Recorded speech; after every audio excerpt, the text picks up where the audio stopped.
Hello, so let's read out the questions. Question says a pendulum bob of mass 80 milligram and carrying a charge of 2 into 10 to the power minus 8 coulomb. It is at rest in a horizontal uniform electric field of 20,000 volt per meter. Find the tension in the thread of the pendulum and the angle it makes with the vertical. Take T is equals to 9.8 meter per second square. तो यहाँ पर आप diagram में भी देख सकते हैं कि जो पेंडुलम है उसका मास है 80 मिलीग्राम के इक्वल।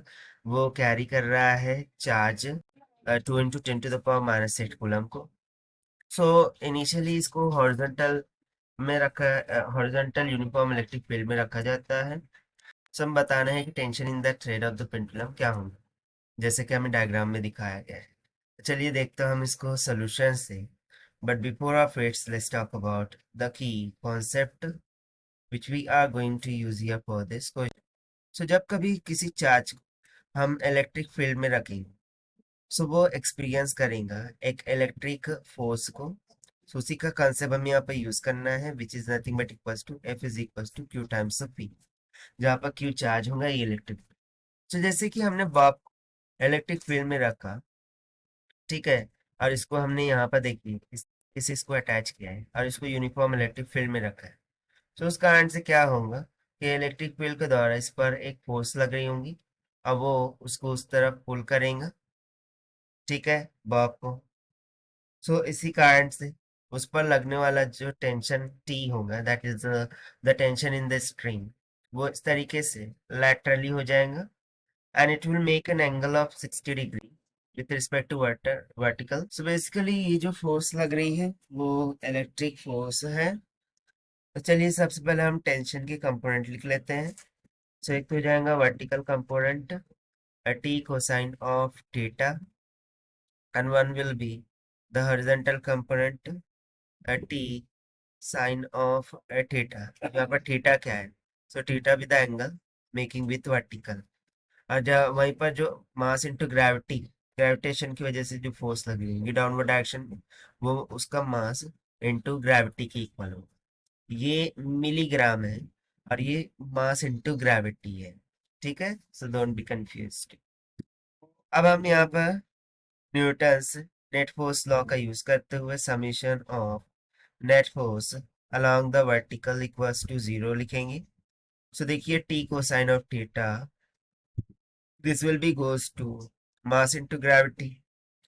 उसी तरीके से यदि हम नेट फोर्स को इक्वेट करें along the horizontal will get T sine of theta. तो देखिए basically T sine of theta इस पेंडुलम पर लगने वाली electric force, okay, electrostatic force जो कि राइटवर्ड डायरेक्शन में लग रही है उसको बैलेंस करेगा। So it will be equals to q times of a. अब दोनों इक्वेशन को डिवाइड कर देंगे। सो साइन अपॉन कॉस क्या हो जाएगा, tan theta, while T T will get cancel. So tan of theta this will be equals to q times of E divided by m into में g हो जाएगा। अब इसकी वैल्यूज को substitute करते हैं। सो चार्ज हमें गिवन है 2 into 10 to the power minus 8 multiplied by the electric field 20,000, okay, 20,000 volt per meter divided by mass 80 milligram। सो 80 मिली का हो जाएगा 10 to the power minus 3। अब ग्राम से केजी में करने के लिए इसको अगेन हमें 10 to the power minus 3 से मल्टीप्लाई करेंगे होगा। सो ये केजी में हो जाएगा multiply by g 9.8 metre per second square. So on simplifying will comes 0.51। So ये tan ऑफ थीटा का वैल्यू आया है, taking tan inverse on both side. So theta will be equals to tan inverse of 0.51। So it will comes about 27 degree. So देखिए ये half answer हो गया कि angle made with vertical 27 degree, ठीक है। सो एंगल तो मिल गया ना। हमें टेंशन टी कैलकुलेट करना था, सो उसके लिए हम कोई भी एक इक्वेशन में सब्स्टिट्यूट कर देंगे that is T is equals to m g divided by cosine of theta. So this is equals to a होगा 18 to 10 to the power minus 6 kgs multiplied by g 9.8 divided by cosine of theta 27. So on simplifying will comes 8.8 into 10 to the power minus 4 newtons.